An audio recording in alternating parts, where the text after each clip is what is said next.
Ciao, sono Giulia Speranza, co-founder e Language Data Specialist in Dalia SRL, primo spin-off dell'Università di Napoli L'Orientale. Siamo una startup innovativa e offriamo soluzioni basate sul trattamento automatico del linguaggio, intelligenza artificiale, per offrire delle soluzioni a imprese, pubbliche amministrazioni e cittadini che siano trasparenti, affidabili e di dominio. In poche parole, sviluppiamo assistenti intelligenti come chatbot per gestire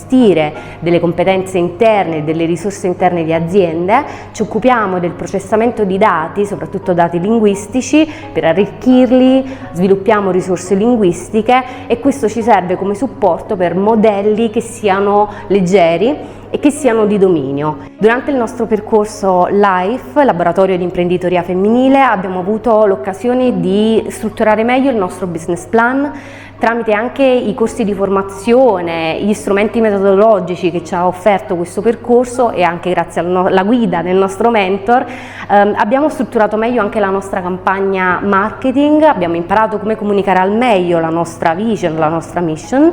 e soprattutto abbiamo acquisito degli strumenti anche di gestione interna e di management che, provenendo da un background accademico umanistico, un po' mancavano. Durante il percorso poi abbiamo anche avuto la possibilità di partecipare alla Borsa della Ricerca, che per noi rappresenta un evento unico per allargare il networking e stringere anche partnership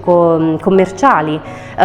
Soprattutto gli incontri one to one sono stati fondamentali per noi e abbiamo allargato soprattutto la nostra rete di contatti.